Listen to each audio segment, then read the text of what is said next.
Good evening, my dear friends. Welcome to my channel.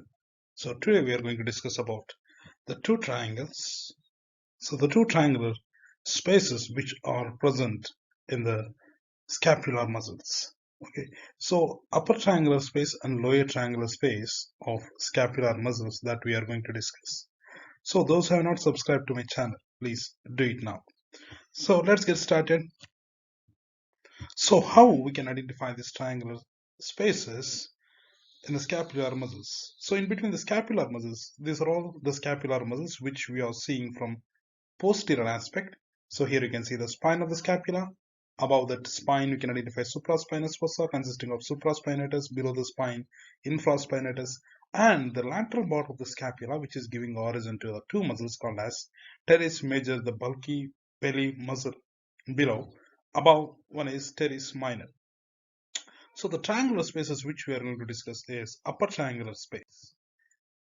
So here you can identify, this is a dissected image which have been taken from Gray's Anatomy of Photographic Dissector Images.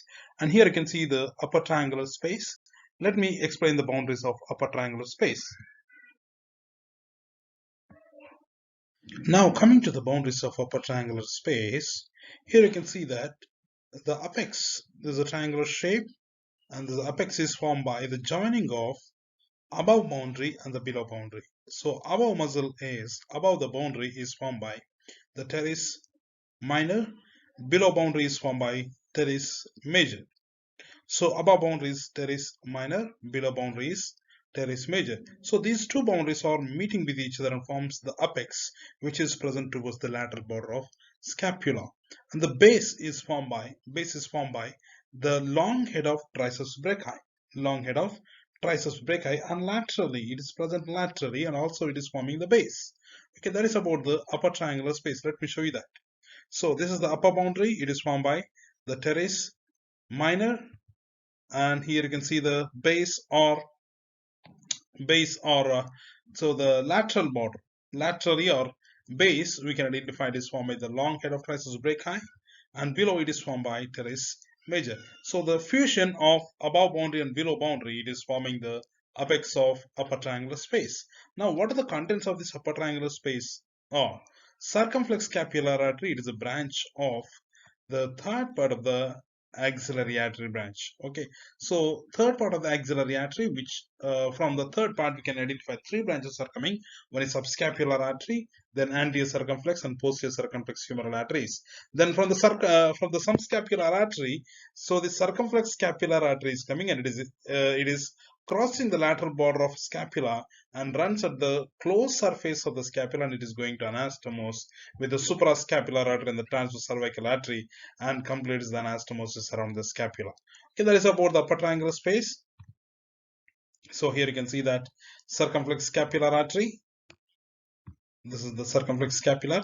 Then we are moving to see the lower triangular space.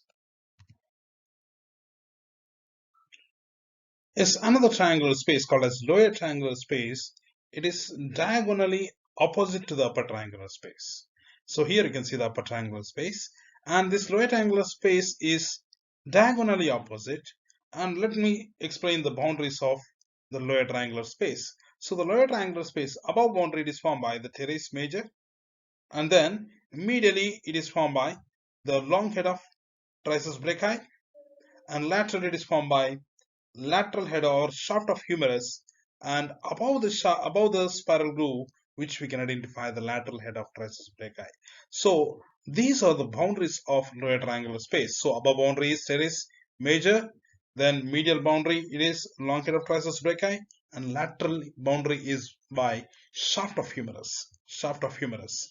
Exactly. Then what are the contents of this lower triangular space? So the lower triangular space contents are radial nerve and the profunda brachii artery. Let me show you the dissected image.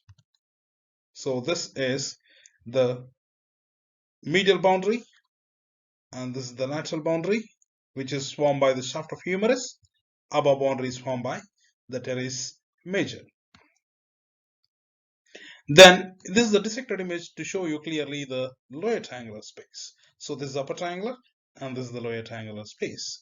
So here we have clearly separated the lateral head of the tricuspid brachii in order to see the lateral boundary of lower triangular space. Here you can see that shaft of the humerus, that it is forming the lateral boundary. And the medial boundary is formed by the long head of tricuspid brachii and the teres major, which is extending laterally and reaches to the medial lip of intertubercular sulcus, that it is forming the above boundary of this lower triangular space. And this is the medial boundary, lateral boundary, and this is the above boundary. Apex is formed by the joining of this long head of tricuspid brachii with the shaft of humerus. It is going to join with the lateral head of tricuspid brachii, so that it is forming the apex of this lower triangular space. Then what are the contents of this lower triangular space? Are one is radial nerve and profunda brachii, radial nerve and profunda brachii. So after leaving the neurovascular bundle in the axilla, it runs posteriorly and enters into the posterior compartment of arm and runs in the spiral groove. Before it enters into the spiral groove, it supplies to the long head of tricuspid brachii. After it enters into the spiral groove, it supplies to the lateral head. Then after that, it is supplying to the medial head of tricuspid brachii. That is about the nerve supply of this tricuspid brachii and the lower triangular space. So thank you, dear students. Thanks for watching. Again, with the new class, I will come to you. Thank you.